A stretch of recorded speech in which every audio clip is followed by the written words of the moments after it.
હવે ત્યારે કથાની મર્યાદા હતી, આવી કથાઓ જાહેરમાં કથાઓ ન થતી, એમ બહુ ઓછી કથાઓ થતી. કથામાં બધા લોકો ન આવી શકતા. અમુક ક્ષત્રિયોની પરંપરા પ્રમાણે રાણીઓને કથામાં આવવાની વચ્ચે બેસીને સાંભળવાની છૂટ હતી નહીં, એમ રાજમર્યાદા હતી. મર્યાદાના ખાતર એટલે રાજા કથા સાંભળતા પણ રાણીઓ કથાથી વંચિત રહેતી. આ ગદાધર ભટ્ટના મુખારવિંદમાંથી કથા સાંભળતા સાંભળતા સાંભળતા રાજા પ્રતાપસિંહનું વાયુ પરિવર્તિત થઈ ગયું.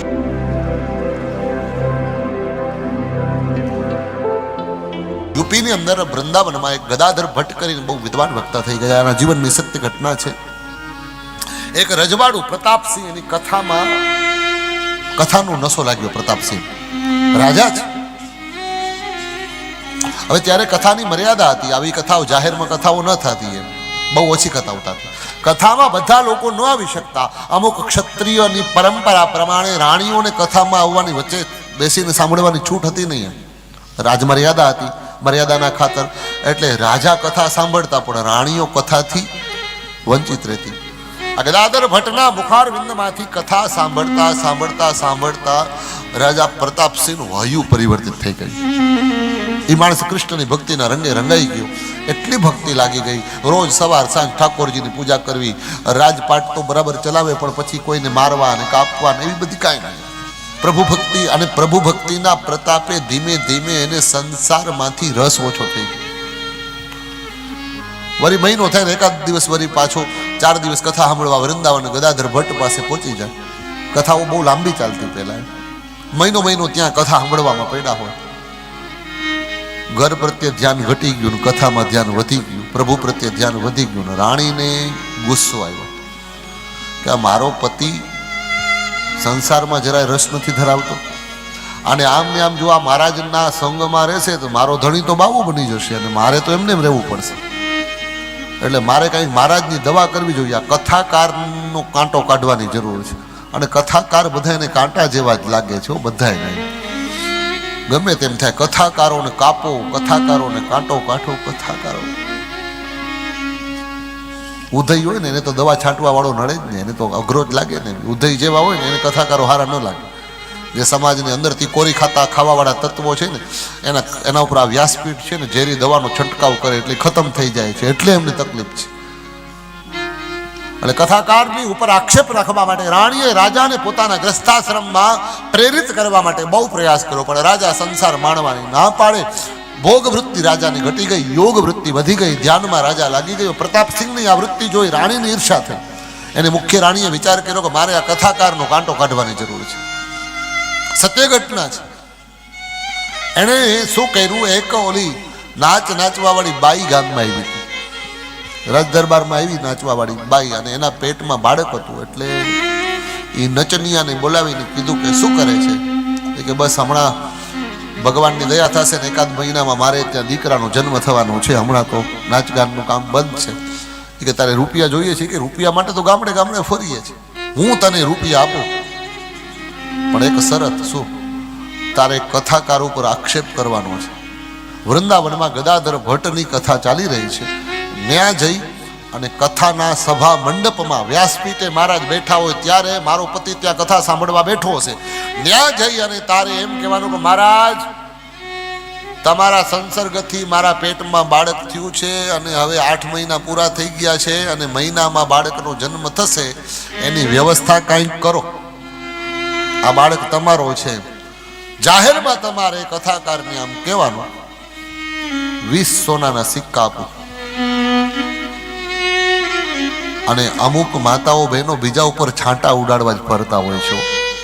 બીજાના દાંપત્યને બરબાદ કરવા માટે જ ફરતા હોય છે.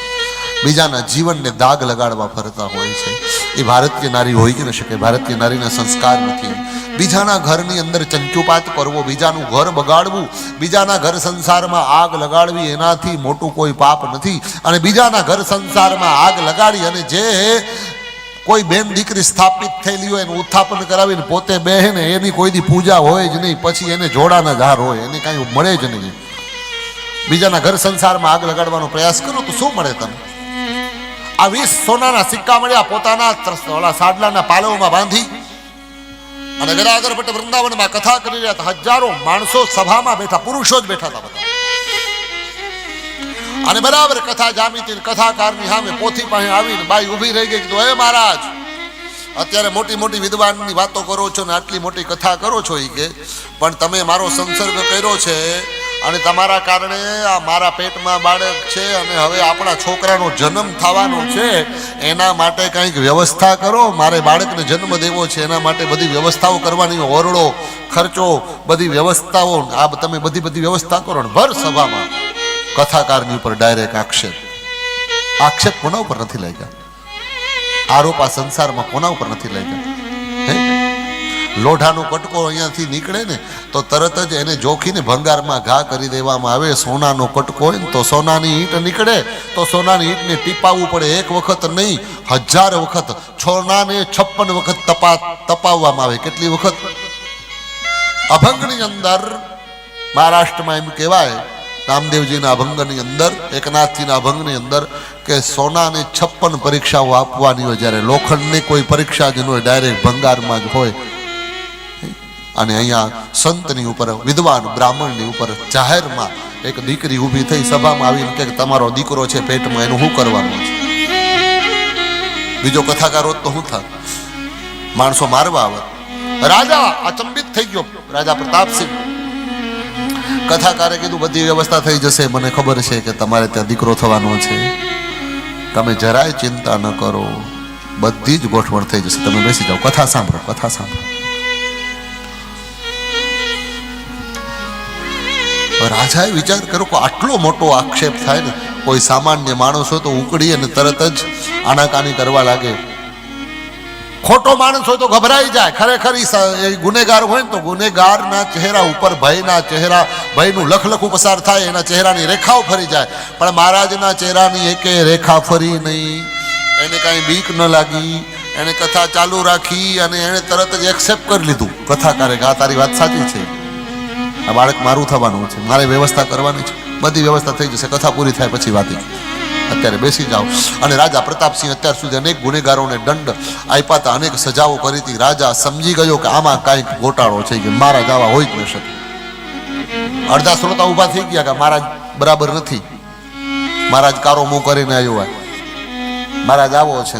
ગદાધર ભટ્ટ ઉપર ટિપ્પણી થઈ. રાજાએ તરત જ કથા પૂરી થઈ એટલે એક નાગા સાધુને કામ આપ્યું, જરાક તપાસ કરો. તો નાગો સાધુ ઓલી નચનિયાને લઈ અને ભાંઠો લીધો હાથમાં. સ્ત્રીને મરાય નહીં પણ મારવાનો નાટક કરી 10 લાકડી આ બાજુ પછાડીને વરી ઉગામે વેચાતો. સચો છો, 10 આ બાજુ ને 10 આ બાજુ ને. કીધું ચીરી નાખીશ, હું નાગો સાધુ છું, તેવો તેવો નથી, કે મારી નાખીશ તને. સાચું કહી દે. જ્યાં લાકડીનો ચીપિયાનો ઘા કરીને મારવા જાય ને બાઈ પગમાં પડી ગઈ. મહારાજ, મારી ભૂલ થઈ ગઈ, રૂપિયાની લાલચે મેં આ કામ કર્યું છે. મને રાજાની રાણીએ આ બધી વાત કરી હતી કે આક્ષેપ નાખવાનું કીધું હતું. રાણીનો એવો વિચાર હતો કે કથાકારનું નામ ખરાબ થશે તો રાજાને કથાકારો પ્રત્યે અરુચિ થઈ જશે અને એનું સંસારમાં મન લાગશે તો મારી યારે સંસાર જીવશે. એટલા માટે રાણીએ આ કારસ્તાન રચ્યું હતું અને મેં આક્ષેપ નાખ્યો. અને હવે નાગા સાધુએ કીધું, હવે તું જાહેરમાં આવી અને તારા ગુનાને ખભામાં, જ્યાં કથા ચાલુ છે ત્યાં આવીને તારે એકરાર કરવાનું છે કે મારી આ ભૂલ છે, તો બાકી મૂકીશ, નહીતર તને મૂકવામાં નહીં આવે, માથું કાપી નાખીશ તાર. અને બીજા દિવસે કથામાં એ બાઈ આવીને સભાની વચ્ચે બોલી કે આ મારી ભૂલ છે, રાજાની રાણીએ મને આ કીધું હતું, એટલા માટે મેં આ કર્યું છે. મને 20 રૂપિયા આપ્યા, સોનાના સિક્કાને ઓલા સાડલાના પાલવમાં બાંધેલા 20 સોનાના સિક્કા બતાવ્યા રાજાની સમક્ષ. રાજાએ કીધું, તું અહીંયાથી જતી રહી, હું તને માફ કરું છું. કથાકારે કીધું, બેટા મને કઈ વાંધો નથી, મને તો તું મારી દીકરી છો, મને શું વાંધો હોય, તું વિદાય લે. કથાકારે તો બાઈને માફ કરી દીધી, નાચવા વાળીને. રાજાએ બાઈને માફ કરી, પણ રાજાએ તલવાર કાઢી લીધી કે હવે હું એક સાચો ક્ષત્રિયનો દીકરો છું અને પ્રતિજ્ઞા કરું છું કે આ તલવારથી જ્યાં સુધી હું રાણીનું માથું નહીં ઉતારું ત્યાં સુધી આ તલવાર મ્યાનમાં નહીં જાય પાછી. એક બ્રાહ્મણ ઉપર, એક પ્રભુના ભક્ત ઉપર ખોટો કલંક લગાડવાનો પ્રયાસ કર્યો છે. અને હું જો રાજા ક્ષત્રિય, મારી રગોમાં એક ક્ષાત્ર ધર્મનું લોહી વહેતું હોય તો જ્યાં સુધી રાણીનું માથું નહીં ઉતારું ત્યાં સુધી આ તલવાર મ્યાનમાં નહીં નાખવું. ક્ષત્રિય એકવાર પ્રતિજ્ઞા કરી લે. કથાકારે કીધું, એ રાજા, તે હજી સુધી કથા સાંભળી પણ તારામાં કથાએ કઈ અસર ઊભી નથી કરી. તારો રજોગુણ હજી ગયો નથી, હજી મારવાની કાપવાની વાતો કરે છે. કદાચ કોઈ આતતાઈને મારે, કોઈ ગૌ હત્યારાને મારે તો હું ના ન પાડું, દેશના દુશ્મનોના માથા વાટે તો હું ના ન પાડું, કારણ કે સત્વગુણી કર્મ કહેવાય. પણ તું તારી તલવારથી એક સ્ત્રી ઉપર અને એ પણ તારી પત્ની ઉપર પ્રહાર કરીશ, તને શરમ નથી આવતી? રાજા, તારી બુદ્ધિ રજોગુણી હતી, એમાંથી સત્વગુણી તો થઈ, પણ રાણીનો શું ગુનો? રાણીએ કથા સાંભળી નથી. ગુનો તારો છો, તું ખાલી કથામાં આવ્યો એટલે તારું હૃદય પરિવર્તન થયું. જો તું તારી પત્નીને લઈ આવ્યો હોત તો તારી પત્નીનું પણ હૃદય પરિવર્તન થઈ જાત. ભૂલ તો તારી છે, તારે એકલા કથા સંભળાય જ નહીં, તારી રાણીને પણ લાવવાની હોય. તે દિવસથી બહેનોને કથામાં આવવાની શરૂઆત થઈ. એટલે એકલા ભાઈઓ કથા સાંભળે ને તો કાંઈ મેળ ન પડે. જોકે ભાઈઓ તો એકલા આવતા જ નથી, બહેનો જ એકલા આવે છે લગભગ. એટલે પતિ પત્નીએ સાથે આવવાનું છે, નહીતર એક સુધરશે ને એક પછી તલવાર બલવાર ઉપાડશે, તરત જ ડખો થશે. એટલે બે માણસે કથામાં જવું, સાથે બેસીને કથા સાંભળવી, દર્શન કરવા. નહીતર એક સુધરશે ને એક બગડશે, એકનું મન સંસારમાં હશે, એકનું મન સર્વેશ્વરમાં હશે. કેમ મેળ પડશે?